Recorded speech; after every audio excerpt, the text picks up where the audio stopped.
Hello and welcome to yesterday's Airlines. It is time for another release ranking video, and this time round it is the turn of Gemini Jets, who have literally just announced their July-August release set.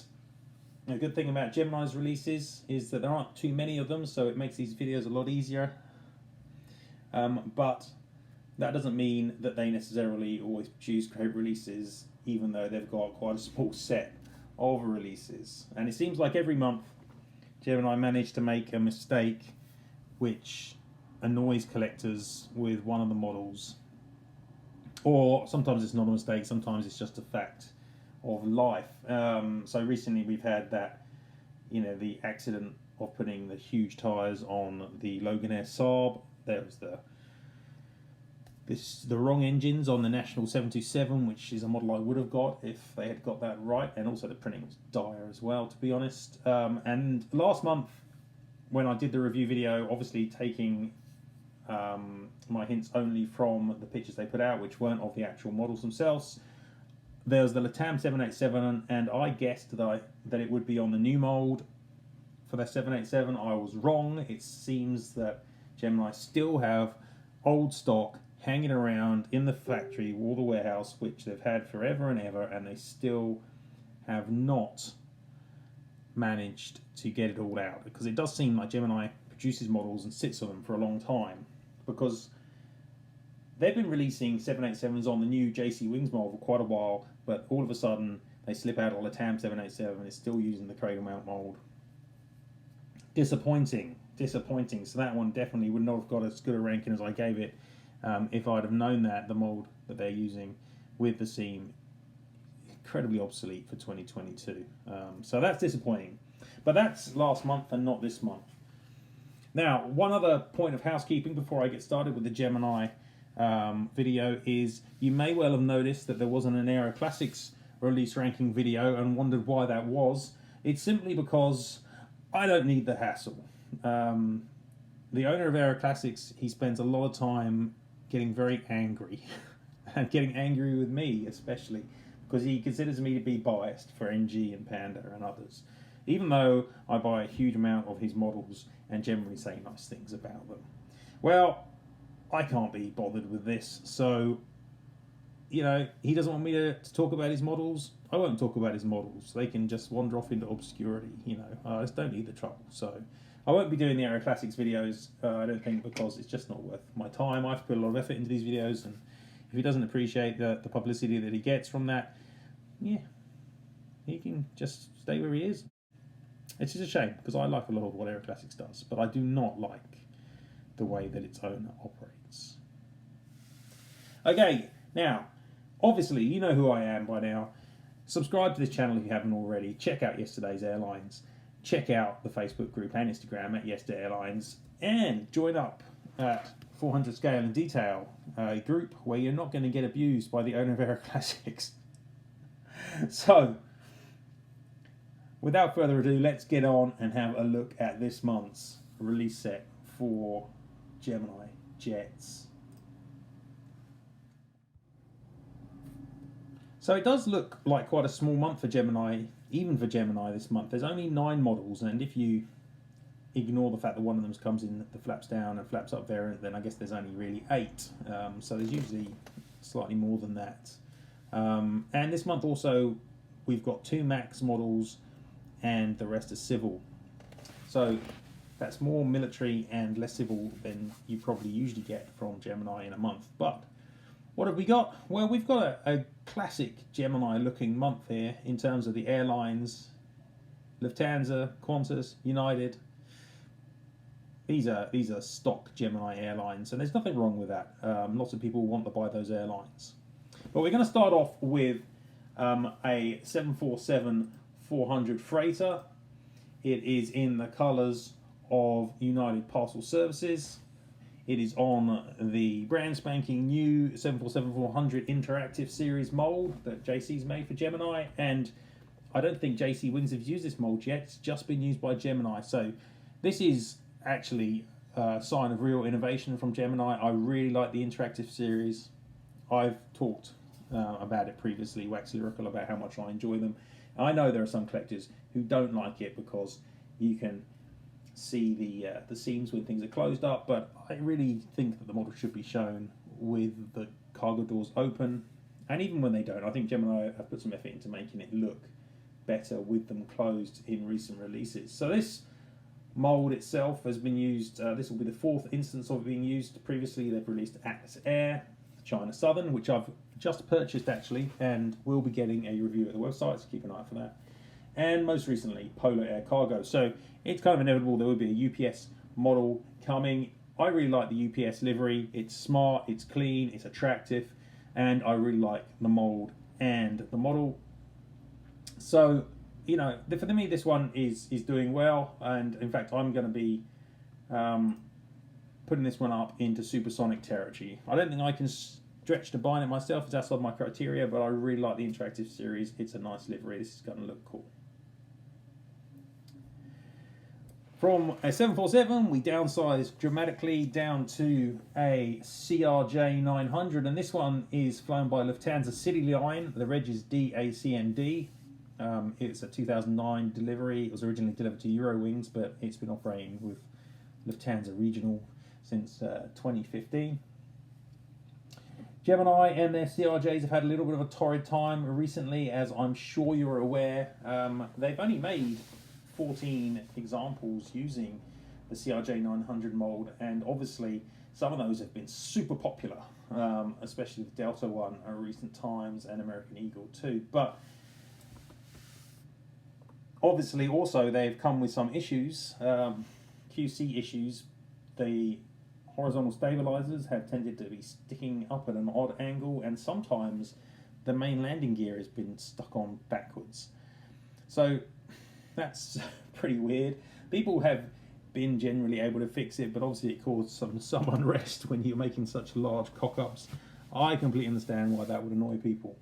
I didn't acquire any of those models because, again, they're outside my criteria, as is this Lufthansa one. But let's assume, you know, that that's not the case and ignore those QC issues. The mold in general is a solid looking mold. It's got really nice features. It scales nicely. It's got very small landing gear, you hope, but all the previous releases have had. And it looks really good. I haven't got any issues with the mold. Lufthansa, it's good for the European collectors to get a bit of love, I guess, from Gemini. They often release a lot of North American stuff and not so much European. So I think that, you know, Lufthansa is a good option, and I'm sure it will be popular because regional jets always seem to be popular. So if I'm going to rate this one now, obviously if they cock up the stabs and they cock up the landing gear, this one's wandering in the gas guzzler territory, but let's assume they're not going to do that. I think I'm hopeful that it won't be a mistake in the QC, and if the model's put together well, then for me this one's up in high flyer territory.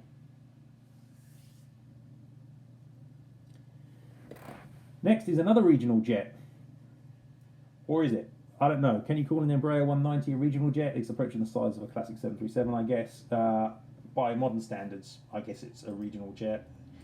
Gemini have only released 11 Embraer 190s. They made one last year for Alliance, and previous to that, I think it was 2017 or 2018 that they made a JetBlue example, which I did review way back then. Otherwise, the E195 has got a couple of outings, but the E190 hasn't got very many, so it's good to see it. The mold itself, yeah, it's not perfection. It's not perfection. The landing gear, I think, is not quite in the right place. It seems to be a bit too far backwards, and the aircraft also sits with a slight nose down angle too, which is not ideal.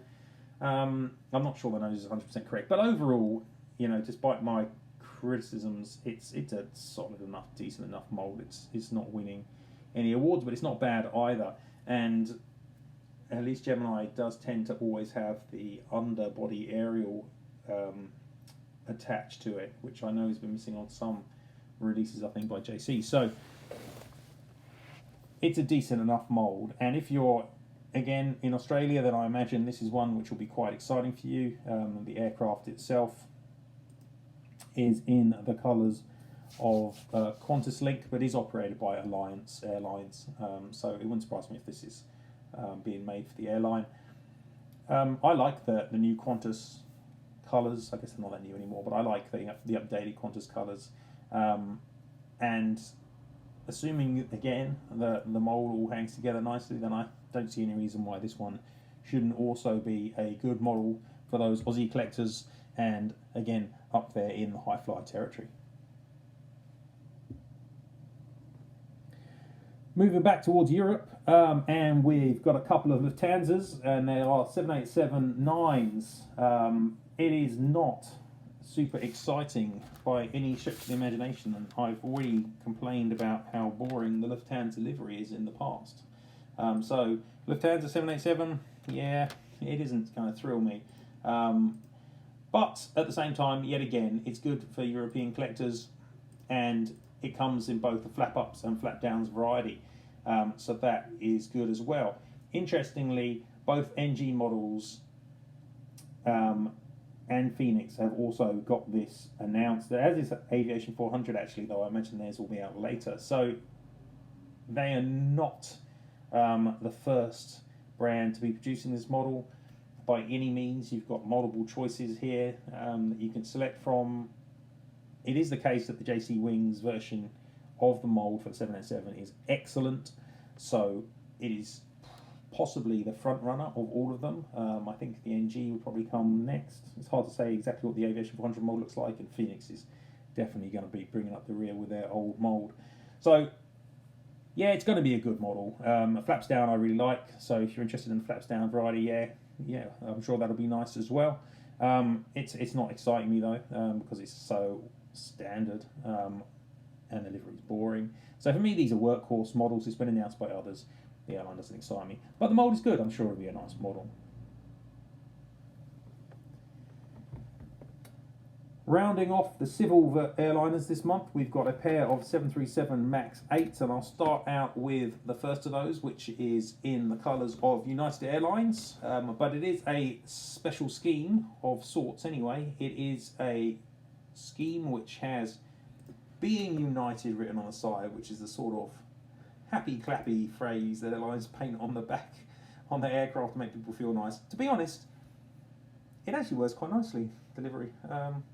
I like the way the "being" and then just fits with the United. It's quite cool.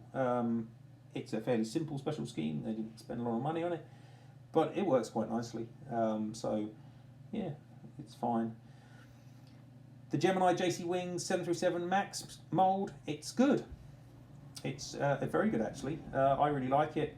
I've had a couple in the past and I've always liked them. I've got several of the jcwings editions, Shandong Airlines, Hainan Airlines, a couple of others, and they are really nice. It is certainly better than the Phoenix and Aero Classics moulds.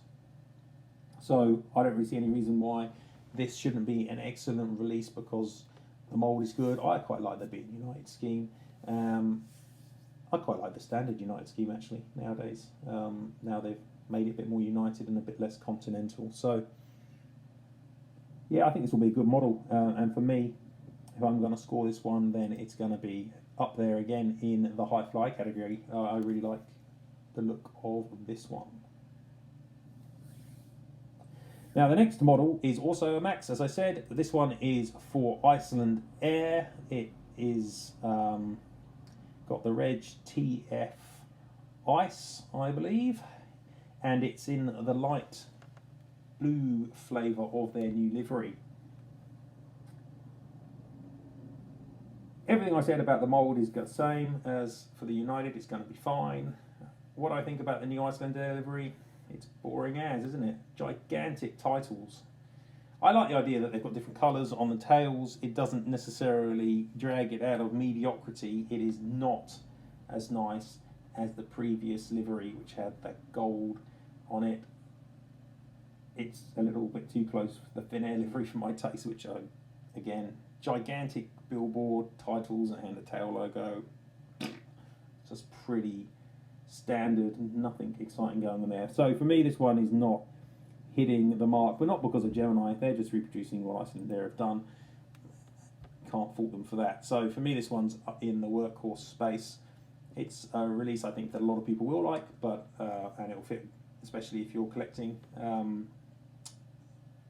for a European airport or you collect visitors to American airports. Then I think this will be good. But yeah, it's not exciting me at all. So that rounds up the civilian airliners. It's a decent month, I think.